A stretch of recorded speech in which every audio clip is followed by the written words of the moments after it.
ओम श्री गणेशाय नमः। ओम श्री सरस्वत्यै नमः। ओम श्री गुरुभ्यो नमः। श्रुतिस्मृतिपुराणानाम् आलयं करुणालयं नमामि भगवत्पाद शङ्करं लोकशङ्करम्।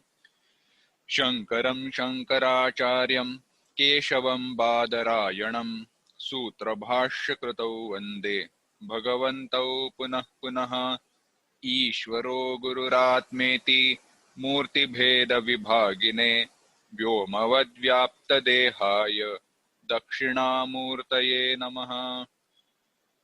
योऽन्तः प्रविश्य मम वाचमिमां प्रसुप्तां सञ्जीवयत्यखिलशक्तिधरस्वधाम्ना अन्यांश हस्तचरणश्रवणत्वगादीन् प्राणान्नमो भगवते पुरुषाय तुभ्यम्।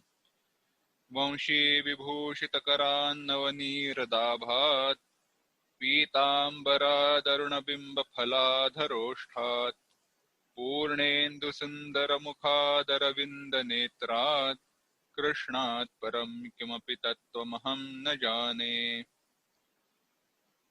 वसुदेवसुतं देवं कंसचाणूरमर्दनं देवकी परमानन्दं कृष्णं वन्दे जगद्गुरुम्। सबको मेरा सादर प्रणाम। आज के चिंतन को शुरुआत करने से पहले 32वें श्लोक से लेके 38वें श्लोक तक दूसरे अध्याय के इनका एक साथ 31वें श्लोक से लेकर 38वें श्लोक तक एक साथ देखेंगे।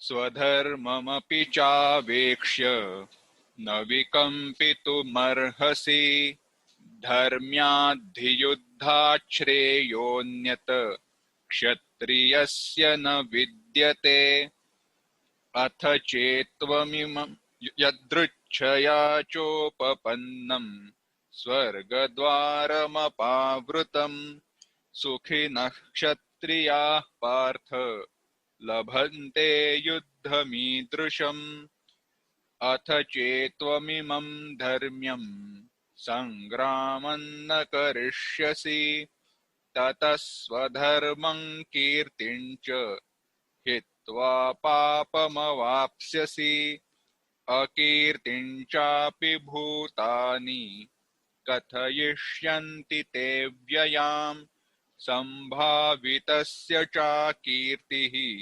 मरणादतिरिच्यते भयाद्रणादुपरतम् मन्स्यन्ते त्वां महारथाः येषां च त्वं बहुमतः भूत्वा यास्यसि लाघवम् अवाच्य वादांश्च बहून् वदिष्यन्ति तवाहिताः निन्दन्तस्तव सामर्थ्यम् ततो दुःखतरन्नु किम् हतो वा प्राप्स्यसि स्वर्गम् जित्वा वा भोक्ष्यसे महीम् तस्मादुत्तिष्ठ कौन्तेय युद्धाय कृतनिश्चयः सुखदुःखे समे कृत्वा लाभालाभौ जयाजयौ ततो युद्धाय युज्यस्व नैवं पापमवाप्स्यसि। तो अर्जुन के प्रश्न का उत्तर देते हुए भगवान ने अर्जुन को पहले ज्ञान का उपदेश दिया है। ज्ञान का उपदेश देते हुए भगवान ने हर प्रकार से बताया कि जो भी तुमने युद्ध ना करने का कारण बताया है वह कैसे असंगत है, यहाँ पर कैसे लागू नहीं होता। तो अर्जुन तुम्हें युद्ध करना ही चाहिए, यह निश्चित है। पारमार्थिक दृष्टि से ब्रह्म बुद्धि से देखा जाए कि सब कुछ ब्रह्म है, तो भी तुम जो विचार करते हो वह लागू नहीं होता। अगर व्यवहार की दृष्टि से देखा जाए तो भी तुम्हारे सारे कारण लागू नहीं होते। और अगर धर्म की बात करें तो धर्म के दृष्टि से भी तुम्हें युद्ध करना आवश्यक है और वही सही है। 31वें श्लोक से लेकर 38वें श्लोक तक धर्म विषया सांख्य बुद्धि, धर्म विषयक ज्ञान का उपदेश किया कि जिसके कारण अर्जुन युद्ध करना ही तुम्हारे लिए कैसे योग्य है, सही है। तो अब प्रश्न यह आता है कि यह सब युद्ध करना चाहिए, यह सब बताते हुए अंत में भगवान ने कहा सुख दुखे समे कृत्वा लाभा लाभो जया जयो। सुख दुख लाभ अलाभ इन सबको समान करके अर्जुन तुम्हें युद्ध करना चाहिए। और यह उपदेश की विशेषता है। क्या विशेषता है? समे कृत्वा, दोनों को समान करके यह बताया। कैसे विशेषता है? देखो, अभी तक जो भी उपदेश किया था वहां पे एक की बात की थी, एकमेवा द्वितीयम, अद्वैत की बात की थी, जहां पे दूसरा कोई भिन्न है नहीं। जब भी हम समता का, समानता का विचार करते हैं तो वहां पे दो है ऐसा मानते हैं। अगर सब कुछ एक ही है, तत्वतः सब कुछ एक ही है, तो युद्ध करने के कारण कोई पाप नहीं होगा, यह तो सामान्य बात है। पर जब हम युद्ध ऐसे कहते हैं, युद्ध करना चाहिए, तो युद्ध तो तभी होता है जब कोई दो रहते हैं, और जब कोई दो रहते हैं तो उसमें भेद होना चाहिए। तो भगवान कहते हैं उस भेद में जो समानता है उसे देखो, तो तुम्हें पाप और पुण्य इस किसी की भी प्राप्ति नहीं होगी। तो प्रश्न आता है यह कैसे होता है? यहां पर भगवान इसी विषय के साथ कर्मयोग का विचार करते हैं।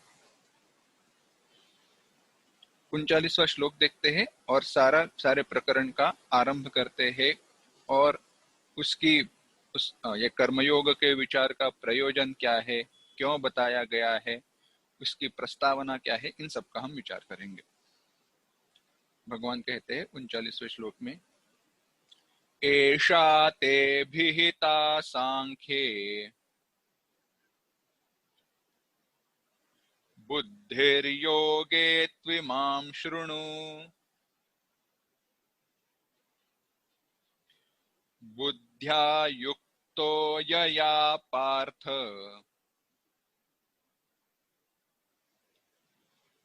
कर्म बंधं प्रहास्यसि।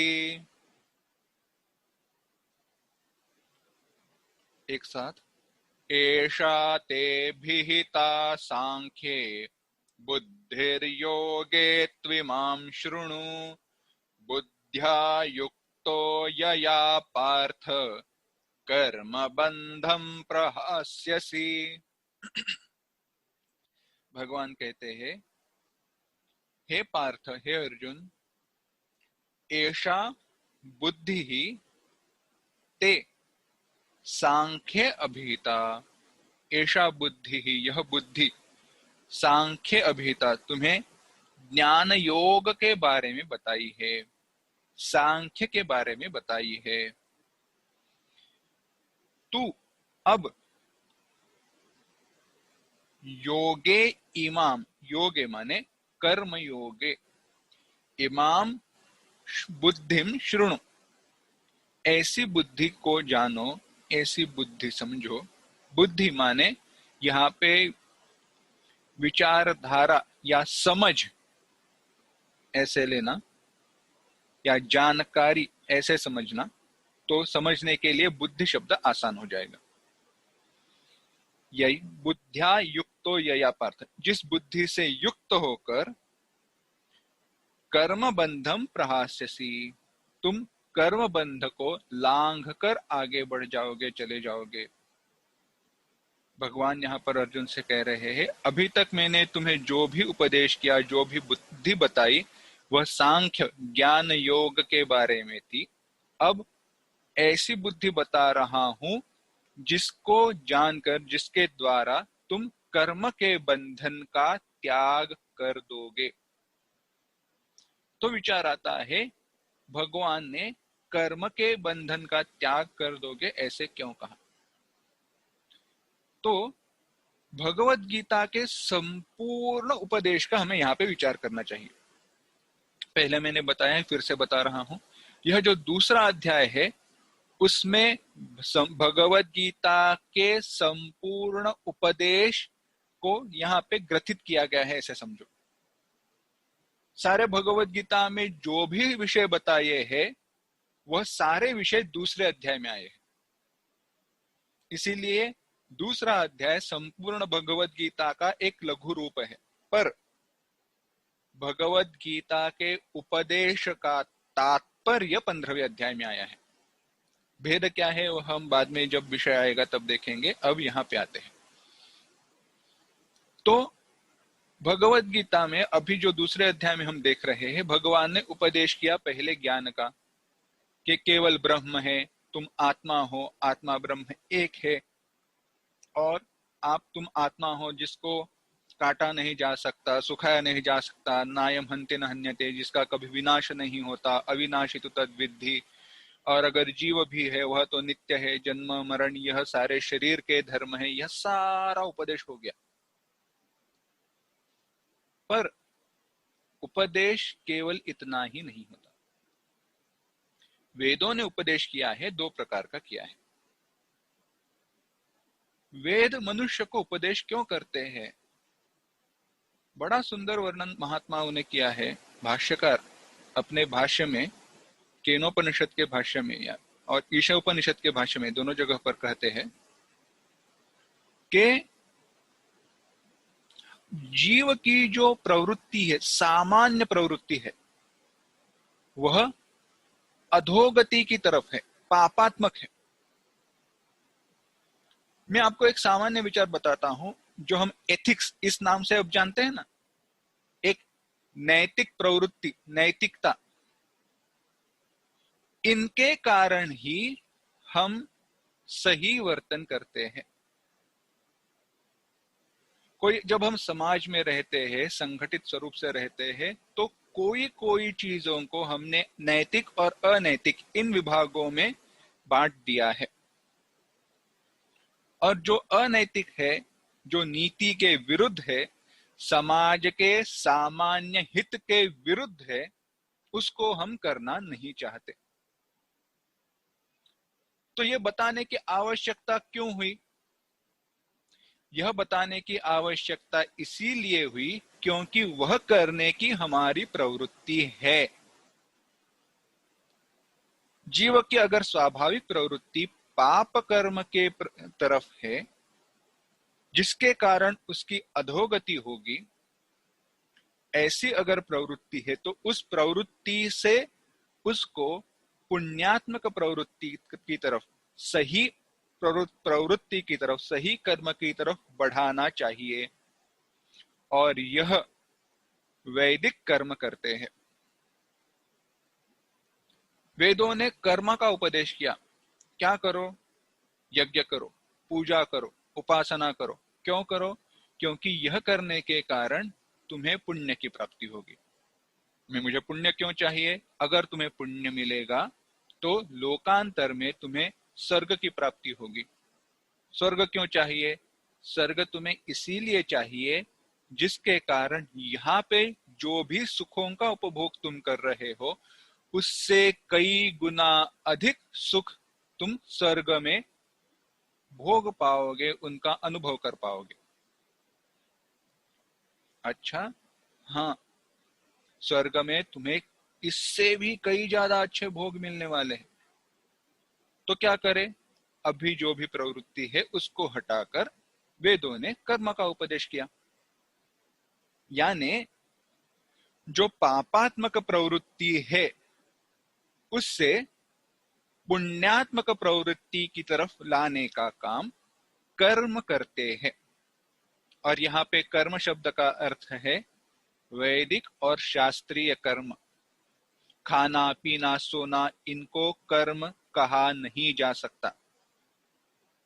पहले ही मैं यहाँ पे बता रहा हूं, खाना पीना सोना, इनको कर्म कहा नहीं जा सकता। सामान्य दृष्टि से हम कहते हैं सोना कर्म है, खाना पीना कर्म है, पर अगर शास्त्र के दृष्टि से विचार किया जाए, शायद आपको ये लगेगा यह कहाँ पे शास्त्र की बात हो रही है, पर मैं इसीलिए बता रहा हूं क्योंकि जब कोई ऐसे विषयों पर आक्षेप लिया जाता है या कोई शंका उपस्थित होती है तो आप इसका एक सही सही उत्तर दे पाओ। कर्म माने क्या? संकल्प के साथ जो किया जाता है उसे कर्म कहा जाता है। पूजा के पहले हम संकल्प करते हैं ना, ममोपात दुर्तक्षय द्वारा श्री परमेश्वर प्रीत्यर्थ में ऐसे ऐसे चाहिए, धन चाहिए, इसके लिए मैं कर्म कर रहा हूँ। अब मेरे क्या कहते हैं, जो भी मेरा जॉब है, कुछ भी है, उसमें मुझे अच्छे बढ़ती मिले, मुझे कुछ अच्छा प्राप्त हो, इसके लिए मैं कर्म कर रहा हूँ। सारे परिवार वाले सुखी रहे, उनको कोई बीमारी ना हो, इसके लिए मैं कर्म कर रहा हूँ। ऐसे जो हम संकल्प करते हैं और हाथ में वह अक्षता लेकर उनके ऊपर पानी छोड़ देते हैं, ऐसे संकल्प के साथ किए गए कर्म को प्राधान्यतः कर्म कहा गया है। तो जिस कर्म के कारण पुण्य की प्राप्ति होगी उसी को कर्म कहा गया। तो यह हुई कर्म की बात। अब जो यह कर्म का विचार है, तो अब आते हैं खाना पीना सोना, वह क्या है? वह शरीर की प्रवृत्ति है। भूख लगी तो शरीर को खाना देना ही चाहिए। अगर कोई सोता नहीं है तो उसकी मृत्यु निश्चित है। सोना शरीर की जीवनी के लिए आवश्यक है। अगर हमें जिंदा रहना है तो सोना चाहिए, और अच्छी खासी नींद भी आवश्यक है। तो ऐसे कर्मों को विशेषता से कर्म कहा नहीं जाता, क्योंकि हम ऐसे संकल्प नहीं करते। हाँ, अब मैं भगवान 4 घंटे सोने का मैं संकल्प करता हूं, ऐसे तो हम संकल्प नहीं लेते। नींद आती है तो सो जाते हैं, नींद खुलती है तो जाग जाते हैं। पर अब प्रश्न यह आता है कि यह हम कर्म करते हैं, पुण्य की प्राप्ति होती है, फिर भी क्या वह पूरा है, या क्या केवल वही है कि पुण्य की प्राप्ति करो, स्वर्ग में जाओ, स्वर्ग में सुखों के उपभोग के बाद फिर से यहाँ पे जन्म लो। जो भी इस पुण्य कर्म करते हो, जो भी पाप हुआ है, उनके भोगों के लिए कभी अधोगति में जाओ, कोई नरकादि लोकों में जाओ, या कोई अधो योनि में, पशुओं की योनि में जन्म लेकर पाप फिर से मनुष्य जन्म में आओ। क्या केवल यही चक्कर काटना हेतु है? वेद कहते हैं नहीं। जब तुम अधोगति से लेकर पुण्यात्मक प्रवृत्ति की तरफ आए हो, तब हम आपसे कहते हैं कि इस पुण्यात्मक प्रवृत्ति से तुम प्रवृत्ति निवृत्ति की तरफ बढ़ो। तुमने कर्म किसके लिए किया था? तुमने कर्म किया था जिसके कारण तुम्हें स्वर्ग की प्राप्ति हो, यानी कोई स्वार्थपरता के कारण मुझे कुछ मिले, इसके लिए मैंने कर्म किया। अब मैं कहता हूं, तुम इसके लिए कर्म करो जिसके कारण सबका भला हो, माने मेरे स्वार्थ हेतु का त्याग करना चाहिए। तो निष्काम भाव से कर्म करो। निष्काम भाव से कर्म करने के कारण इस पुण्यप्रद कर्म में भी जो सुखों दुखों की प्राप्ति तुम्हें हो रही है, वह तुम्हें नहीं होगी। पुण्य का कर्म करते हुए भी जो सुख दुख तुम्हें प्राप्त हो रहे हैं, वह तुम्हें प्राप्त नहीं होंगे, उनको तुम्हें भुगतना नहीं पड़ेगा। अच्छा, तो एक और प्रश्न है, यह मैं क्यों करूं? ठीक है ना, मैं सुखी हूं, यहाँ पे आता हूँ स्वर्ग से, यहाँ पे भी सुखों का उपभोग करता हूँ, स्वर्ग में जाकर स्वर्ग के उपभोग, स्वर्ग में जो भोग है उनको भुगतता हूँ। भगवान कहते हैं बात सही है, पर ये कब तक करते रहोगे? ये चक्कर कब तक काटते रहोगे? क्या तुम्हें ऐसा सुख नहीं चाहिए जो कभी खत्म ही नहीं होता? क्या तुम्हें ऐसा सुख नहीं चाहिए जिसमें दुख का एक अणुमात्र नहीं, स्थिति नहीं है, जहां पे दुख बिल्कुल भी नहीं है? हाँ, ऐसे सुख तो मैं चाहता हूं। तो अगर ऐसा सुख चाहिए तो निष्काम कर्म से बढ़कर आगे जाकर आपको निश्रेयस की प्राप्ति करनी होगी, मोक्ष की प्राप्ति करनी होगी, जिसके लिए ज्ञान आवश्यक है।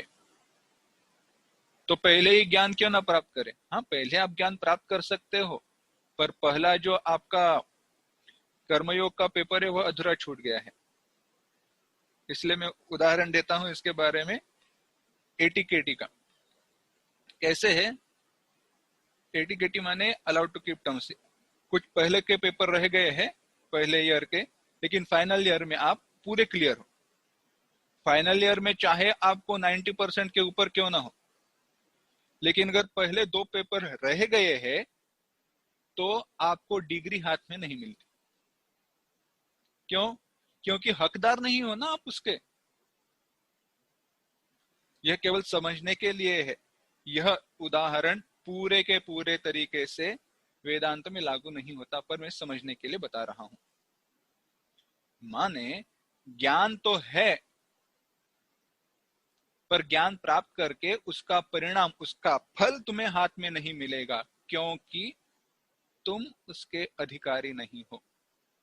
तो ज्ञान के फल के अधिकार की प्राप्ति के लिए जो एक बीच की जो पायरी है, स्टेप है, वह है कर्मयोग। तो अब आते हैं कि यह कर्मयोग क्या है। जैसे मैंने कहा, पुण्यात्मक प्रवृत्ति से निष्काम प्रवृत्ति की तरफ बढ़ना ही, पुण्यात्मक प्रवृत्ति से निष्काम प्रवृत्ति की तरफ बढ़ना ही कर्मयोग है।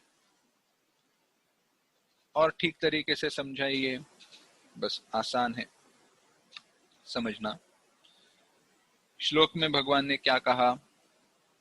बुद्ध्या युक्तो यया पार्थ कर्म बंधम प्रहास्यसि।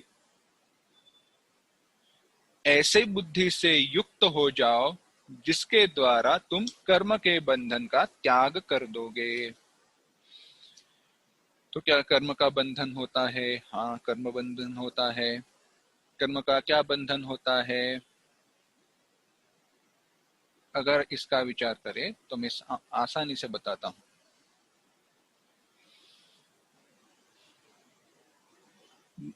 एक राजा था,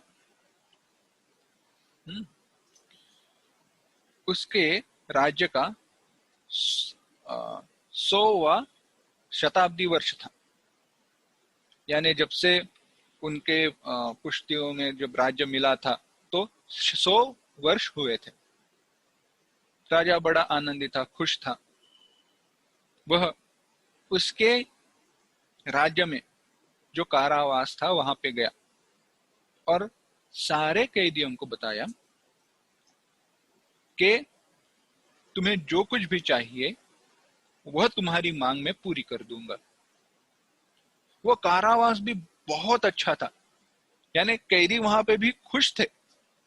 क्योंकि वो कैसे रहा था, जो भी कुछ काम है, अगर कोई कारपेंटरी का हो, कोई वस्तु बनानी हो, खेती हो, कुछ भी हो, वह उन कैदियों के द्वारा में, उस कारावास में रहने वाले लोगों के द्वारा किया जाता था और उनको उसका जो भी कुछ पैसा है, धन है, वह दिया जाता था। मानो वह काम कर रहे थे, उनको उस काम का पैसा मिल रहा था, केवल वह समाज में नहीं रह रहे थे, कारावास में रह रहे थे। पर वह रहते हुए उन्होंने कहा, राजन, बस एक बात है, हम सब काम करते हैं, हमें उसका जो जो कुछ भी पैसा है वह बहुत अच्छा मिल रहा है, हम सुखी है, पर हर कोई कह रहा था थोड़ा खाना अच्छा हो जाए तो बस देखना, कभी कभी उसमें कीड़े रहते हैं, कभी कभी उसमें वो चावल अच्छा हुआ पका नहीं रहता, कच्चा रहता है, उसमें कभी कभी पत्थर रहते हैं। अच्छा ठीक है, उसकी व्यवस्था की जाएगी। किसी ने कहा हमारे कारागृह की जो खिड़कियां है वो बहुत छोटी है, उसको थोड़ा बड़ा कर दो तो अच्छा प्रकाश आएगा। राजा ने कहा बात सही है। सब कुछ हो रहा था, सब कुछ हो जाने के बाद एक व्यक्ति था जिसने कुछ मांगा नहीं था। एक व्यक्ति था जिसने कुछ भी मांगा नहीं था। राजा ने पूछा तुमने कुछ मांगा नहीं? उसने कहा मुझे विश्वास नहीं है, मुझे अभी तक विश्वास नहीं है कि मैं जो चाहता हूं वो तुम दोगे। राजा ने कहा था तुम जो मांगोगे मैं देने के लिए तैयार हूं, मैंने कहा है तुम्हें जो चाहिए मिलेगा। तो वह व्यक्ति ने कहा अच्छा ऐसा आपका वचन है? हाँ मेरा वचन है। तो बस एक काम कर दो, इस कारावास से मुझे मुक्त कर दो। राजा ने कहा ठीक है, तुम्हें मुक्त कर दिया, उसको छोड़ दिया गया। उदाहरण का हेतु यही है, सारे कारावास में रहने वाले जो कैदी थे वह सारे उस कारावास में खुश थे, पर वहां पे खुश रहते हुए वह यह भूल गए थे कि हम सारे बंधन में हैं। चाहे कर्म करते हुए हमें स्वर्ग की प्राप्ति हो, यहाँ पर आकर सुखों की प्राप्ति हो, यह सोने की बेड़ियां हैं, सोने की हथकड़ियां हैं, यह हम भूल जाते हैं। अगर इन हथकड़ियों से मुक्त होना है तो इन हथकड़ियों की तरफ हमारा जो आकर्षण है उसको त्यागना पड़ेगा। सोचते क्या है, सोने की हथकड़ियां है तो रहने दो, क्या करेंगे जब हम यहाँ से भाग जाएंगे, उस हथकड़ियों को ही बेचकर कुछ पैसा प्राप्त करेंगे। जैसे उन हथकड़ियों को देखकर सामने वाला सोने की हो या कोई प्लेटिनम की हो, सामने वाला व्यक्ति आपको पैसे देने वाला है और पुलिस को बुलाने वाला नहीं है। ये बंधन है पर हम जानते नहीं है। तो इस बंधन से कब मुक्त हो जाए? बंधन क्या है इसको जाने तो बंधन से हम मुक्त हो जाएंगे। अब विचार करते हैं यह कर्म हमें बांधता कैसे है। सामान्य बताते हैं एक बात। चलो आप कोई शॉपिंग मॉल में गए, सुपरमार्केट में गए। अब वहां पे आपको, चलो टूथपेस्ट ही लेते हैं, एक बहुत सिंपल सा उदाहरण। टूथपेस्ट की बाहर कीमत है 100 रुपया। बाहर उसकी कीमत क्या है? 100 रुपए। आपके पास में जो एक दुकान है वहां पे हो मिलती है 95 रुपए में। पर वो मॉल जो है, जो सुपरमार्केट है, वहां पे वो आपको मिल रही है 80 रुपए में। तो आप क्या करते हो? अच्छा 80 रुपए में मिल रही है, सस्ती है, आप ले लेते हो। अब हुआ क्या है, वहां पे वह वस्तु सस्ती मिलती है, यह आपको पता चल गया। फिर से आप वहां पे गए तो बार बार आप वहीं पे जाने लगे। क्यों? क्योंकि वहां पे वस्तुएं सस्ती मिलती है। सामान्य विचार है। पर हम यह भूल जाते हैं जहां पे वह वस्तु 80 रुपए में मिल रही है, 100 रुपए की वस्तु 80 रुपए में मिल रही है, वहां आने जाने का जो वक्त है वह बहुत है। वह बात छोड़ दो, यानी उस पैसे बचाने की जो हम आने जाने की समय की कीमत चुका रहे हैं वह हम जानते नहीं, वह हम समझ पाते नहीं है। दूसरी बात, अगर हम वहां पे जाए और वहां पे जाने के बाद अगर एक दिन वही वस्तु हमें 90 रुपए की या 95 रुपए की दिखे तो हम क्या हो जाता है, दुख हो जाता है। अरे यहाँ पे अब तक तो सस्ती मिल रही थी, अब महंगी हो गई। जैसे पहले कभी वो महंगी थी ही नहीं, जैसे पहले कभी उसकी कीमत 95 रुपए थी ही नहीं, जैसे उसकी मूल MRP मैक्सिमम रिटेल प्राइस 100 रुपया कभी थी ही नहीं। देखो कैसे संस्कार हमारे मन में निर्माण हो रहे हैं। कहने की बात यह है, किसी कर्म को करने के बाद जब हमें उसका फल मिलता है तो उस फल के सुख की प्राप्ति में, उस फल के प्राप्ति के लिए झेले हुए सारे दुख हम भूल जाते हैं। जब उस सुख की प्राप्ति होती है तो उस सुख के प्राप्ति के संस्कार हमारे मन में ऐसे निर्माण हो जाते हैं कि हमें चाहिए बार बार वह सुख मिले, फिर से वह सुख मिले, और वह सुख बार बार मिले। क्यों मिले बार बार? क्योंकि वह दीर्घ काल तक रहने चाहिए। ऐसे ना हो कि कभी वह सुख मिला नहीं। और अगर वह सुख बार बार मिलना चाहिए तो बार बार कर्म करना चाहिए, और बार बार कर्म करना चाहिए माने दुख तो झेलना ही पड़ेगा। इस सारे चक्कर में हो यही रहा है कि हम सुख के प्राप्ति के लिए पाए गए दुख को भूल जाते हैं। और अगर ये तो एक बात हुई, दुख को भूल गए, चलो दुख याद भी रहे, दुख याद भी रहे तो भी अगली बात क्या है? जो सुख है वह जब तक रहता है तब तक ही सुखी है, खत्म हो जाने पर फिर से दुखी है। और थोड़ा आगे जाकर कहे ना तो विचार करना, जब सुख की प्राप्ति होती है तो पहला टेंशन यही रहता है, कब तक ये रहेगा,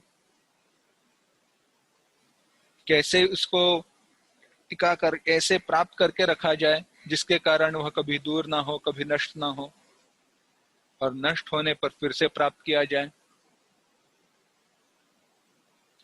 विचारकारों ने, तत्व चिंतन करने वाले संतों ने इसका विचार बहुत अच्छे तरीके से किया है। सुख की प्राप्ति के लिए कर्म करो, वहां पे दुख है। सुख के प्राप्ति के बाद उसके रक्षण में दुख है, और जब वह चला जाता है, जब उसका विनाश होता है तो दुख है ही। तो ऐसे सुख का क्या फायदा जिसके प्राप्ति में भी दुख है, रक्षण में भी दुख है, और विनाश में भी दुख है। तो ऐसे कुछ करना चाहिए जिसके कारण सुख तो मिले पर उसके साथ आने वाला दुख न मिले। तो यह तभी होगा जब कर्म से प्राप्त होने वाला सुख और दुख, इनके बारे में हमारी बुद्धि सम हो जाए।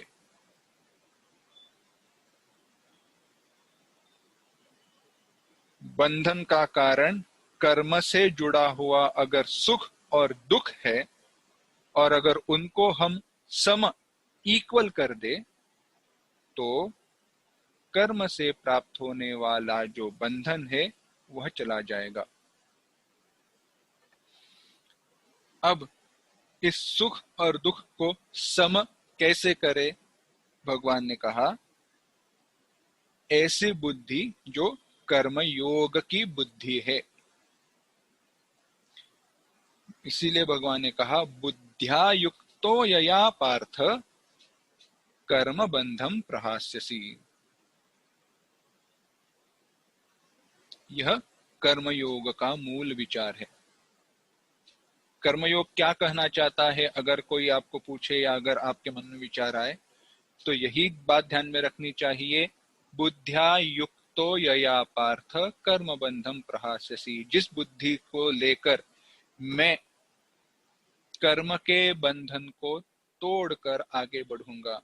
कर्म का बंधन क्या है? सुख और दुख, यही कर्म का बंधन है। अच्छा, पर भगवान, एक प्रश्न है। आप बार बार कह रहे हो कि सुख बंधन है, दुख बंधन है। ठीक से समझ नहीं पा रहा हूं। अभी तक मेरे मन में विचार यही है, सुख बंधन कैसे हो सकता है, दुख बंधन कैसे हो सकता है?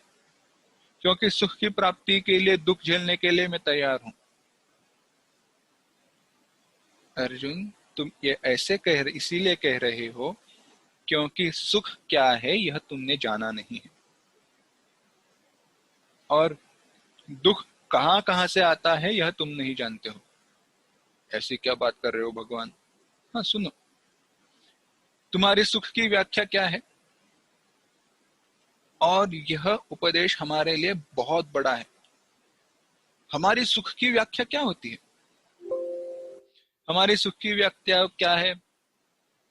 मेरे परिवार वाले खुश रहे, मेरी बेटी की शादी हो जाए, मेरा घर अच्छा चले, मेरी मृत्यु सुख से हो जाए, कोई मुझे दुख न दे, मेरी पगार बढ़ती रहे, गाड़ी अच्छी चलती रहे, गाड़ी में पेट्रोल भरता रहे, अच्छा खाना मिले, अच्छा रहना मिले। आपको पता है यह सुख सुख है ही नहीं। आप चौवन्नी अठन्नी इकट्ठा कर रहे हो अगर आप सुख प्राप्त करना चाहते हो। वेदों ने सुख माने क्या कहा? सुख एक, यानी अगर 1 यूनिट ऑफ हैप्पीनेस अगर कहे, एक इकाई सुख माने क्या? माने यही, युवा स्यात् साधु युवाध्यायकः आशिष्ठो दृढ़िष्ठो बलिष्ठः यस्येयं पृथ्वी सर्वा वित्तस्य पूर्णा स्यात्। ऐसा कोई राजा हो जो युवक हो, यानी उसकी आयु भी 20-25 के बीच में हो, ऐसा कोई राजा। युवा स्यात्, कैसा हो? साधु हो, धर्मात्मा हो, धर्म के अनुसार वर्तन करने वाला हो। युवा अध्याय कहा, अध्ययन करने वाला हो। आशिष्ठ, वह दृढ़िष्ठ हो, बलिष्ठ, वह बलपूर्ण हो, उसके पास सारे उसके गुरुजनों के आशीर्वाद प्राप्त हो, यानी सारे गुरुजन उसको अनुकूल हो, वह दृढ़ हो, उसकी सत्ता दृढ़ हो। और इतना ही नहीं, तस्येयं पृथ्वी सर्वा वित्तस्य पूर्णा स्यात्। उसका जो राज्य है, वह राजा किसका है? सारे पृथ्वी का राजा है, सारे पृथ्वी का राजा है। इतना ही नहीं, पृथ्वी पर उसकी सारी प्रजा सुखी है। सारे प्रजा में ऐसा कोई नहीं है जिसका राजा के साथ विरोध है। सारी प्रजा में खुशहाली मची हुई है, जहां पे बारिश होनी चाहिए उतनी ही बारिश हो रही है, फसल अच्छे से आ रही है। सारी पृथ्वी वित्त, धन, धान्य, पशु आदि से युक्त है। ऐसे सब होने पर, यानी जो भी वस्तु का विचार किया जा सके, वह सारी वस्तुएं जब उसको अनुकूल हो जाती है, तब उसको अनुभव होने वाले सुख का जो एकक है वह एक है। तो क्या हम सुखी हैं? धन कितना हो, सारी पृथ्वी ही धन से भरी है और उस सारे पृथ्वी के हम राजा हैं। कहां पे गए हमारा घर? यह पृथ्वी मेरा राज्य है, पृथ्वी पर मेरा राज्य चलता है, पृथ्वी के सारे लोग मुझे अनुकूल है। क्यों अनुकूल है? क्योंकि मैं कभी गलत वर्तन नहीं करता। इतना विचार। और यह केवल सुख की एक मात्रा है। स्वर्ग में मिलने वाला सुख इससे कई गुना अधिक है। इससे जब शत से गुणित करते हैं तो यक्ष, गंधर्व, देवलोक, पितृलोक ऐसे करते करते आगे जाते हैं, 100 से गिनती करके। तो अब आप बताइए, क्या हम सुखी हैं? नहीं है। और जो भी हम सुख मानते हैं उसके प्राप्ति के लिए हमें कितना दुख मिला, उसका विचार हम नहीं करते। यही बंधन है। तो अब विचार करते हैं, देखो यह जो हमें दुख मिल रहा है ना, हम कहते हैं कि कर्म करते हुए दुख। यहाँ पे कर्म की शब्द का अर्थ लेना, दोनों अर्थ लेना, जैसे अपना व्यावहारिक कर्म भी लेना और वैदिक या शास्त्रीय कर्म का भी विचार करना। ये दुख कहाँ से आता है? जब कोई भी हम कर्म करें ना, व्यावहारिक हो या पारमार्थिक हो, उसमें वह कब करे उसका एक टाइमिंग फिक्स रहता है। यानी अगर हम ऑफिस को जाए तो ऑफिस को जाने का वक्त निश्चित है, सुबह 9 से लेकर शाम के 6 बजे तक ऑफिस है, और हम रात के 9 बजे जाए, 6 बजे तक ऑफिस में रहे, फिर भी हमें उस दिन का पैसा नहीं मिलेगा। क्यों? क्योंकि सही वक्त पर हम नहीं थे। अगर हम ना जाए और हमारे पास लीव्स यानी क्या कहते हैं, छुट्टियां हमारे पास उपलब्ध नहीं हो, तो उस दिन का हमारा जो पगार है वह काट दिया जाता है, यानी विदाउट पे वो छुट्टी हो जाती है। यानी ना करे तो भी गलत है, सही वक्त पर ना करे तो भी गलत है, इतना ही नहीं सही कर्म ना करे तो भी गलत है। यानी ऑफिस को जाए पर हमारा डिपार्टमेंट है सेल्स और हम काम करें परचेस का, तो भी चलता नहीं है।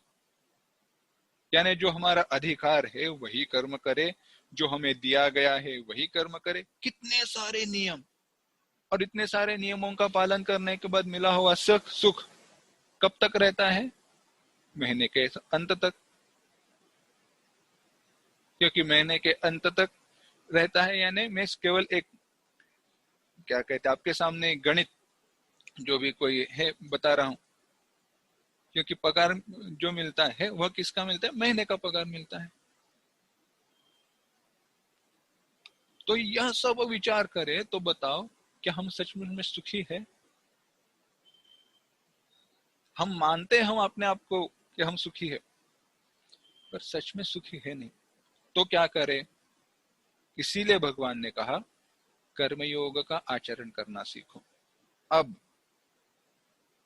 इतना विचार करने के बाद एक बात ध्यान में रखना, कर्मयोग का आचरण करना इसका अर्थ यह नहीं कि मैं नौकरी करूं, मैं काम करूं और उसका जो फल यानी जो भी पगार है वह मुझे मिले या ना मिले मुझे कोई चिंता नहीं। यह बिल्कुल गलत है। कर्मयोग कहाँ पर हमें कर्मयोग का विचार करना चाहिए, कहाँ नहीं करना चाहिए, इसके लिए हमारे बुद्धि की प्रौढ़ता, विवेक आवश्यक है।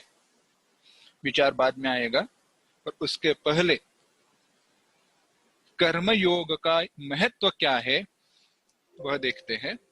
40वां श्लोक।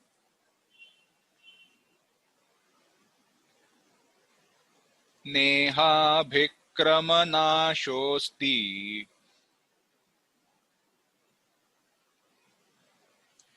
प्रत्यवायो न विद्यते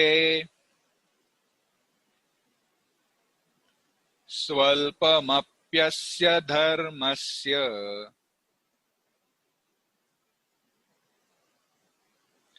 त्रायते महतो भयात्।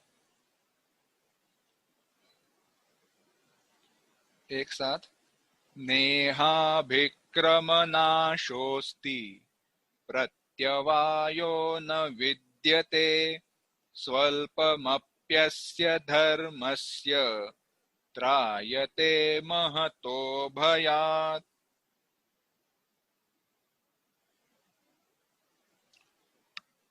भगवान कहते हैं इस कर्मयोग का महत्व क्या है। यह इस कर्मयोग में अभिक्रमनाशः न अस्ति। अभिक्रम नाशः, अभिक्रम यानी आरंभ या बीज का, नाश माने विनाश नहीं है। प्रत्यवायः न विद्यते, प्रत्यवाय यानी अकरणे प्रत्यवाय, ना करे तो प्राप्त होने वाला पाप या निर्माण होने वाला दोष वह नहीं है।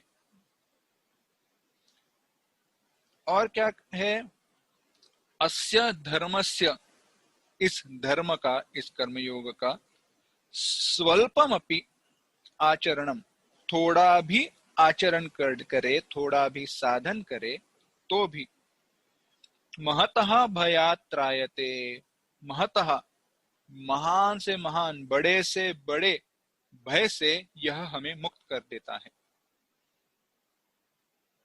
भगवान कहते हैं इस कर्मयोग में आरंभ का विनाश नहीं है। आरंभ का नाश, बीज का नाश क्या है देखेंगे। और कहते हैं यहाँ पे प्रत्यवाय, विपर्याय रूप दोष या ना करने के कारण उत्पन्न होने वाले दोष नहीं है। और इसका अल्प आचरण भी करे तो भी यह हमें महान से महान दोषों से मुक्त कर देता है। बीज का नाश माने, उदाहरण के साथ ये बताया गया है, अभिक्रम नाश, मैंने बीज बोया, किसान है, खेती कर रहा है, उसने बीज बोया, पर बीज बोने के बाद ना उसको खाद डाला, ना उसको ठीक से पानी दिया, ना कुछ किया, उसको ऐसे ही छोड़ दिया। बीज के व्यतिरिक्त जो भी, उससे अतिरिक्त जो भी कुछ घास आती है उसको नहीं काटा, उसके तरफ ध्यान ही नहीं दिया, बीज बोया और काम छोड़ दिया, तो ऐसे कर्म को आधा छोड़ने पर हो ऐसे जाता है, उस बीज का नाश हो जाता है, उससे फसल उगती नहीं। मानो कर्म का आरंभ करने के बाद उसको अगर अधूरा छोड़ दिया जाए तो उसके फल की प्राप्ति नहीं होती है। इसे कहते हैं अभिक्रम नाश। हर कर्म के लिए यह लागू है, पर कर्मयोग में यहाँ बीज का नाश नहीं होता। यहाँ पे प्रत्यवाय न विद्यते, विपर्याय रूप जो फलस्वरूप दोष है, विपर्यस्त फलस्वरूप माने क्या, अब प्रत्यवाय यानी जैसे है वैसे ना करने के कारण निर्माण होने वाले दोष, जैसे हमने अभी उदाहरण में देखे, सही वक्त पर ना करे दोष है, सही जगह पर ना करे दोष है, सही ना करे दोष है। ऐसा कोई भी दोष का विचार कर्मयोग में नहीं है। और इसका अल्प आचरण, थोड़ा सा आचरण भी महान से महान दुख से हमें दूर कर देता है। कैसे है, चलो देखते हैं। अब भगवान ने, फिर से मैं पीछे जा रहा हूं, एक श्लोक क्या कहा, कर्मयोग क्या है, बुद्ध्या युक्तो, जिस बुद्धि से युक्त होकर कर्म करने के कारण, और बुद्धि से युक्त होने के कारण यह बताया है, इसीलिए यह सारे दोष कर्मयोग को लागू होते नहीं है। फिर से बता रहा हूं, बुद्ध्या युक्तो, जिस बुद्धि से, जिस समझ से युक्त, और समझ से युक्त ऐसे कहने के कारण, बुद्धि से युक्त ऐसे कहने के कारण ही यह सारे दोष लागू नहीं होते। बुद्धि से युक्त होकर कर्म करना हम कर दे, शुरू कर दे, उस बुद्धि को छोड़ दे, जो किया हुआ है वह वाया नहीं जाता। क्यों? क्योंकि निष्काम कर्म के संस्कार हमारे मन में निर्माण हो चुके हैं। जैसे जैसे उसका आचरण करते गए, उसी क्षण उस निष्काम कर्मयोग का जो फल है वह हमें मिलते गया है। अब निष्काम कर्मयोग का फल क्या है वह जब बाद में आएगा तब देखेंगे। अब प्रत्यवायो न विद्यते, कब कर्मयोग का आचरण करें कोई आवश्यकता नहीं है। बुद्धि है, इस बुद्धि से युक्त होकर आप जब भी चाहो, जहां चाहो, जैसे चाहो, जितना चाहो आचरण कर सकते हो, उस पर कोई प्रतिबंध नहीं है।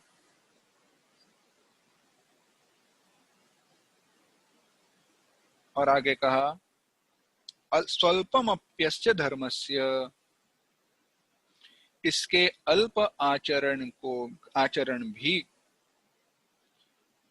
इसका थोड़ा सा आचरण भी हमें बड़े से बड़े दुख से दूर कर देता है, दुख को दूर कर देता है। थोड़ा विचार करते हैं, चलो।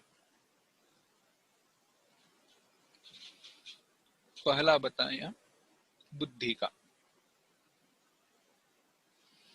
जिस बुद्धि से युक्त होकर जब कहा तो हुआ कैसे है?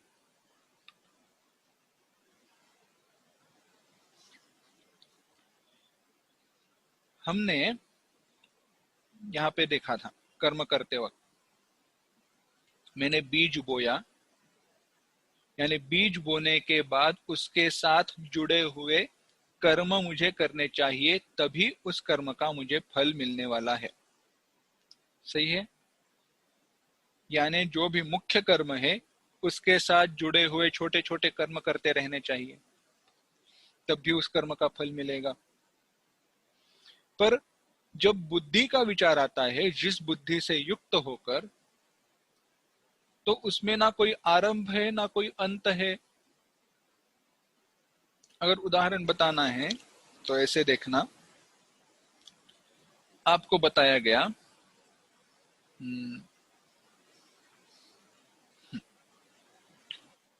आपको बताया गया कि, या चलो सबसे बेस्ट उदाहरण लेते हैं सैनिकों का।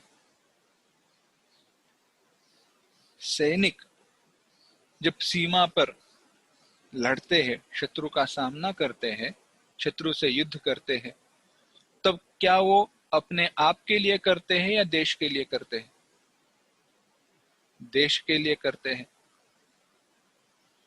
तो और वहां पे देश के लिए जब करते हैं तो वहां पे चाहे वो अपनी रक्षा का विचार छोड़ भी दे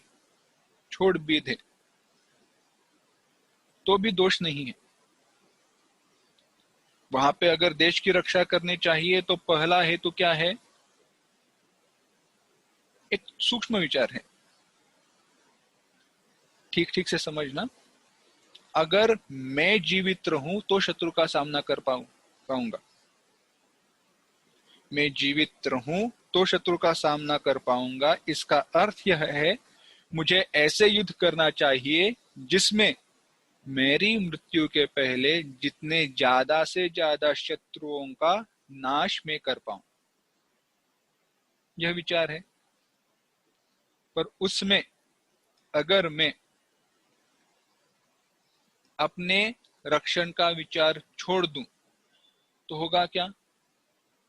मेरी मृत्यु हो जाएगी, और इतना ही नहीं, मेरे मृत्यु के कारण सैनिकों से या शत्रु से युद्ध करने वाला एक व्यक्ति कम हो जाएगा। पर इसमें अगर मैं यह बुद्धि जोड़ दूं कि मैं देश का रक्षण करना चाहता हूं, तो होगा कैसे देखना। जब केवल अपनी रक्षा का विचार है तो मैं उस कर्म से भाग भी सकता हूं, पर देश की रक्षा के लिए मेरा जीवित रहना आवश्यक है, इसमें मैं भागने वाला नहीं हूं। यही है बुद्धि से युक्त होना। कर्म तो मैं कर रहा हूं, पर कर्म के विपरीत फलों का अधिकारी मैं नहीं होने वाला हूं। इसे कहते हैं बुद्ध्या युक्तो यया पार्थ। अब कर्मयोग में क्या कहा है? कर्मयोग में समता का विचार बताया गया है। समता का विचार क्या है? ममता, आसक्ति, क्रोध, राग, द्वेष, आश्रम, वर्ण, स्वभाव, इन सबको समान रखकर जैसे कर्म है वैसे करो, बस। जैसे कर्म है वैसे करो, उत्तम प्रकार से करो, यह कर्मयोग का विचार है। व्यवहार में इसको कैसे समझा जाए, बताते हैं। अगर प्रवचन करना मेरा कर्म है तो मुझे क्या विचार करना चाहिए? मुझे यही विचार करना चाहिए, चाहे मेरे सामने 10 लोग हो, 100 लोग हो या 1000 लोग हो, उसमें 10 लोग है तो बहुत कम है, इसलिए मुझे दुख नहीं मानना चाहिए, और मेरे सामने सुनने वाले 1000 लोग हैं, इसके लिए मुझे सुख भी नहीं मानना चाहिए, चाहे वो 10 हो या चाहे वो 1000 हो। अगर प्रवचन का कर्म है तो उसको मुझे करना ही चाहिए, जितना अच्छा मैं कर पाऊं। क्योंकि मैं इतना अच्छा प्रवचन करता हूं तो मेरे सुनने वाले बहुत होने चाहिए। अगर ये मेरे मन में विचार आए तो होगा कैसे? बहुत नहीं है तो मैं दुख का धनी हो जाऊंगा, और बहुत आए तो सुख का धनी हो जाऊंगा, और उस सुख के साथ और लोग आते रहे, इस आसक्ति का, इस ममता का मैं धनी हो जाऊंगा, और बाद में उतने लोग ना आए तो फिर से दुखी हो जाऊंगा। यानी कर्म के साथ जुड़े हुए सारी चीजों के बारे में मेरी समत्व बुद्धि होनी चाहिए, और इस समत्व बुद्धि का नाम ही कर्मयोग है। तो इसका परिणाम क्या होगा? इस समत्व बुद्धि के का समत्व बुद्धि को रखकर कर्म करने के कारण, चाहे कम लोग हो, ज्यादा लोग हो या बहुत सारे लोग हो, उसके फलस्वरूप सुख और दुख नामक बंध का मुझ पर परिणाम नहीं होगा। तो क्या, दूसरा उदाहरण देखते हैं। अगर मैं जॉब पे जाता हूं, जॉब करते वक्त मुझे उस कर्म को बिल्कुल सही ढंग से जैसे बताया गया है, जैसा मेरा कर्तव्य है, उत्तम प्रकार से करना चाहिए, और ऐसे करने के बाद यह अपेक्षा नहीं रखनी चाहिए कि इस कर्म का मुझे ऐसा ऐसा ही फल मिले। देखो, अगर प्रोजेक्ट आपको दिया है और आपको कहा गया है कि आपको इस प्रोजेक्ट का ऐसे ऐसे ये टारगेट वगैरह छोड़ दो, आपको बताएगा कि यह प्रोजेक्ट है, आपको इतना इतना उसको पगार मिलने वाला है, तो उतना पगार तो मिलना ही चाहिए, बात सही है। पर वहां पे यह विचार नहीं करना कि इसके साथ ये भी मिले, ऐसे मिले, ये हो जाए, वैसे हो जाए। ये अपेक्षा, ये आसक्ति ना रखना सही है। क्यों? क्योंकि उसके बाद में होने वाले परिणाम बहुत गलत हो जाते हैं। यानी आप क्या सोचते हो, मैंने इतना कर्म किया तो मुझे अप्रेजल मिलना चाहिए, मुझे क्या कैसे इंक्रीमेंट मिलना चाहिए, मेरा पगार बढ़ना चाहिए, और अगर ना बढ़े तो दुखी हो जाते हैं। हमें लगता है मुझे नहीं दिया गया, मुझे सिंगल्ड आउट किया जाता है, मुझे तो दूर रखा जाता है। और ऐसे निगेटिव थॉट्स, ऐसे गलत विचार जब हमारे मन में आते हैं, तो अगले समय पर, अगले वक्त, नेक्स्ट प्रोजेक्ट में या अगली बार कर्म करते वक्त उन विचारों के कारण हम पूरे तरीके से अच्छा कर्म नहीं कर पाते। जितना हमारा पोटेंशियल है, जितनी हमारी क्षमता है, उतना अच्छा कर्म हम नहीं कर पाते। देखो, समता से युक्त होने के कारण का महत्व क्या है। दूसरा विचार, हम अच्छा कर्म करें, हमें अप्रेजल मिला, हमारा हमें पगार हमारा बढ़ गया, अगली बार जब प्रोजेक्ट आया तब नहीं बढ़ा, तो होता क्या है, पिछली बार बढ़ा था, इस बार नहीं बढ़ा, दुख हो जाता है। क्यों? जो है उसमें क्या हम सुखी नहीं रह पाते? क्या जो है, चलो एक छोटा सा विचार बताते हैं और आगे बढ़ते हैं, नहीं तो यहाँ पे तो हम बहुत देर तक घूमते रहेंगे, बड़ा विषय है यह। एक छोटी बात बताते हैं। जब मेरे पास जेब में 10 रुपए थे और 10 रुपए का वड़ा पाव खाकर मैं खुश था, अब हुआ क्या, अब जेब में 100 रुपए है, तो वड़ा पाव खाकर मैं खुश था यह भूल गया, अब मुझे क्या खाना है, बर्गर खाना है। क्यों? क्योंकि जेब में 100 रुपए है। क्या सुख की है हमारी जो मात्रा है, सुख के जो हमारे क्या कहते हैं व्याख्या है, क्यों बदल गई? जब जेब में 10 रुपए थे तब हम सुखी थे ना, अब क्यों बदली व्याख्या? केवल हमारे जेब में अब 100 रुपए है इसलिए सुख की व्याख्या बदल गई।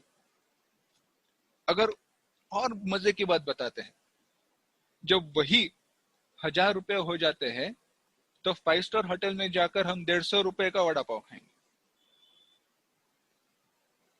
केवल उदाहरण बता रहे हैं। जब 5 रुपए की चाय पी रहे थे तब भी अच्छी लग रही थी, पर अब होटल में जाकर 150 रुपए की चाय पीते हैं, या 120 200 जो भी है। क्यों? और वो भी चाय कैसे पीते हैं? आपके सामने वो थैली ला कर रखी जाती है, गर्म पानी लाकर रखा जाता है, दूध रखा जाता है, शक्कर रखी जाती है, और तुम खुद बनाओ, खुद जैसे चाहिए करो और पियो और फूटो। माने जब तैयार होकर मिल रही थी उसमें सुख नहीं है। मैं वहां पे बैठूं ऐसे, जाने दो वो विचार तो, वहां पे तो अगर आप वैसे विचार करो तो देखे ना, तो वह हंसो गया, अगर एक ऐसी दृष्टि से विचार करे तो। क्योंकि कैसे, अगर आपने देखा है ना, मूवी में देखा हो या फिर लोगों को देखा हो, चाय भी बनाएंगे ना तो कैसे है, ऐसे वो जो क्या कहते हैं वो केटल रहती है, तो ऐसे ऊपर से उंगली रखेंगे और पूरा हाथ नहीं, ऐसे 2 उंगली रखेंगे, ऐसे पकड़ेंगे, जैसे कोई कला है। हाँ, अच्छा दिखता है, वह एक कला है, वह सारा विषय बाजू में। पर क्या वह 150 रुपए की कला है?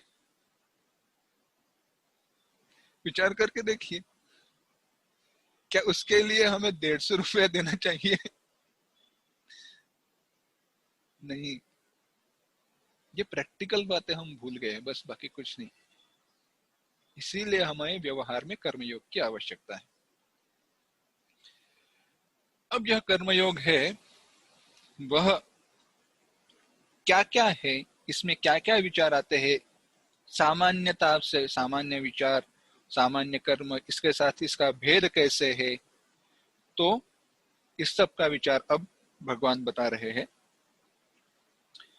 व्यवसायात्मिका बुद्धि एकेह कुरु नंदन बहुशाखाह्यनन्ताश्च बुद्धयो व्यवसायिनाम्। एक साथ, व्यवसायात्मिका बुद्धि एकेह कुरु नंदन बहुशाखाह्यनन्ताश्च बुद्धयो व्यवसायिनाम्। भगवान कहते हैं, कुरुनंदन है अर्जुन, यह इस कर्म योग में व्यवसायात्मिका बुद्धि ही एका, व्यवसायात्मिका यानी निश्चयात्मिका, निश्चय करने वाली जो बुद्धि है वह एक है, परंतु अव्यवसायी नाम यानी जो विचारहीन है, विवेकहीन है, जो सकाम लोग है, उनके लिए क्या है, बुद्धयः ही, जो सारी बुद्धियां हैं, जो सारी समझ है, वह बहुशाखा, बहुत सारे भेदों से युक्त है, अनंता च, और अनंत है। भगवान भेद बताते हैं कर्मयोग में, कर्मयोगी की बुद्धि और सामान्य बुद्धि, इसमें भेद क्या है। कर्मयोगी की बुद्धि एक ही रहती है, स्थिर रहती है, परंतु जो सामान्य कर्मी लोग हैं उनकी जो बुद्धि है वह अस्थिर होती है, अनेक भेदों से युक्त होती है, अनंत प्रकार की होती है। भगवान ने कहा कर्मयोग जो बुद्धि है, कर्मयोग में बुद्धि है, यह है व्यवसायत्मिका, निश्चयात्मिका और एका, एक है। जब भगवान ने कहा 39वें श्लोक में कहा कि कर्म बंधन से युक्त होने के लिए इस बुद्धि से युक्त हो जाओ, तो यह जो बुद्धि है वह एक ही है, और वह एक है इसीलिए वहां पे समता का विचार हो सकता है। और अव्यवसायी नाम, उनके लिए जो विवेकहीन है, आसक्त है, उनके लिए वह बहुत बहुत भिन्न प्रकार की होती है, अलग अलग प्रकार की होती है। केवल उदाहरण बताते हैं, व्यावहारिक है।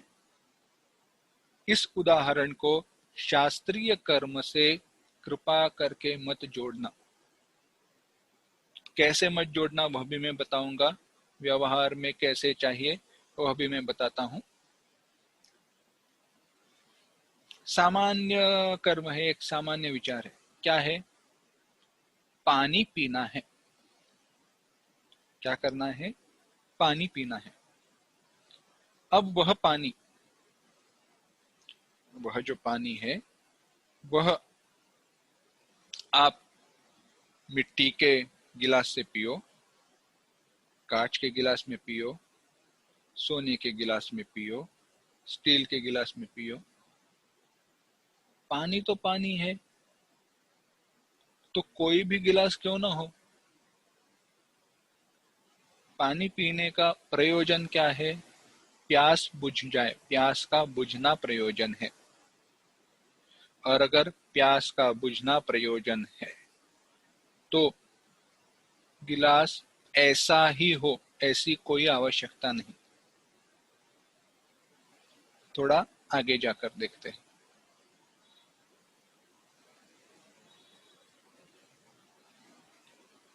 खाना कौन से भी थाली में खाओ। अब कौन से भी यानी ऐसे भी कहीं भी मत खाना, ये भी है। हो सके तो अच्छे थाली में ही खाना चाहिए वगैरह, वो बात अलग है, पर ऐसे ही थाली होनी चाहिए यह आग्रह आवश्यक नहीं है। जो उपलब्ध है वह सही है। अब मैं इसको शास्त्रीय कर्म से बता रहा हूं कैसे जोड़ना चाहिए, क्योंकि यह जो ठीक तरीके से विचार नहीं करते यह बताएंगे। दर्भ रहता है ना, उदाहरण बताता हूं, ठीक ठीक से समझना। दर्भ यानी कुश एक घास का प्रकार है जिसका उपयोग पवित्र यानी पूजा में हमारे जहाँ पे अंगूठी हम पहनते हैं वहां पे बांधा जाता है। पूजा शुरू करने से पहले, कोई भी वैदिक कर्म शुरू करने से पहले जो शरीर की शुद्धि वगैरह है, उस शुद्धि के लिए वह बांधा जाता है। अगर कोई पूछे घास ही तो है, तो कोई भी का घास क्यों नहीं, ऐसे नहीं चलता। अगर ऐसी बात है घास ही है तो कोई भी घास क्यों नहीं, तो जब हम सब्जी खाते हैं, पालक हो या फिर ऐसे, वो तो पत्ते हैं, तो कोई भी पत्ते की सब्जी क्यों नहीं, है ना। कोई कर्म जैसे बताया है वैसे ही करना चाहिए, बराबर है।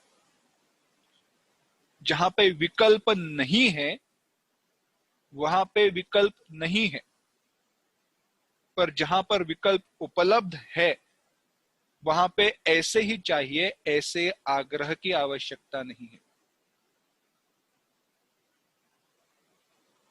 उदाहरण बताते हैं, एक और थोड़ा आप और एक्यूरेट देखो, क्योंकि ऐसे ही आक्षेप लिए जाएंगे, शास्त्र पर ऐसे ही आक्षेप लिए जाते हैं, ऐसे ही प्रश्न उठाए जाते हैं।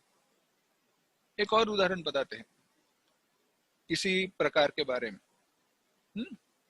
दवा की गोली है, चलो सर दर्द की गोली है या ब्लड ब्लड प्रेशर की गोली है, गोली का रंग क्या है, सफेद रंग की गोली है। अच्छा सफेद रंग की गोली है ना, तो एनासिन क्यों नहीं, वो भी सफेद रंग की गोली है, क्रोसिन क्यों नहीं, वो भी सफेद रंग की गोली है। ऐसे तो नहीं चलता ना, वहां पे विकल्प उपलब्ध नहीं है। पर पानी पीना है, पानी पीना है, तो वहां पे चाहे कोई भी गिलास में क्यों ना पियो, चाहे वो गिलास का हो, मिट्टी का हो या कोई भी धातु का क्यों ना हो, वहां पे विकल्प उपलब्ध है। तो मुझे सोने का ही गिलास चाहिए ऐसे कहने की कोई आवश्यकता नहीं है। जहां पे विकल्प उपलब्ध है उन सारे विकल्पों में बुद्धि की समता होना ही कर्मयोग है। और इस समता का जो निश्चय है वह एक होने के कारण व्यवसायत्मिका निश्चयात्मिका बुद्धि एका, ऐसे भगवान ने कहा। जो कर्मयोगी है वह समता की एक बुद्धि रखते हैं, पर जो आसक्त है, हमारा स्टेटस क्या है, हम कितने बड़े हैं बताने के लिए सोने के गिलास में पिएंगे, कांच के गिलास में पिएंगे, ऐसे बताएंगे, चाय भी पिएंगे। मजे की बात है, वो कुल्हड़ वाली चाय, जब कुल्हड़ वाली ऐसे कहा गया तो उसका जो छोटा मटका था उसके 4 रुपए और जोड़ दिए, 5 रुपए और जोड़ दिए। क्या आवश्यकता थी, क्या सचमुच में आवश्यकता है, नहीं है। ऐसी जो भिन्न भिन्नता है वह कर्मयोगी के विचारों की नहीं होती। तो कर्मयोग में पहला क्या कहते, पहला हेतु या पहली चीज क्या है, तो समानता की बुद्धि रखना। जहां पे विकल्प है, जहां पे अलग अलग ऑप्शंस है, तो उसमें समानता की बुद्धि रखनी चाहिए। यही कर्मयोग है। अब सकाम भाव क्या है और उसको क्यों त्यागना चाहिए, उसको क्यों छोड़ना चाहिए, सकामता का परिणाम क्या है, जो सकामी है यानी जो सकाम कर्म करने वाले हैं उनके विचार कैसे होते हैं, वो क्या करते हैं, और यह सब विचार अब शास्त्रीय कर्म की दृष्टि से आने वाला है। इन सब का हम विचार करेंगे, पर अगली बार करेंगे।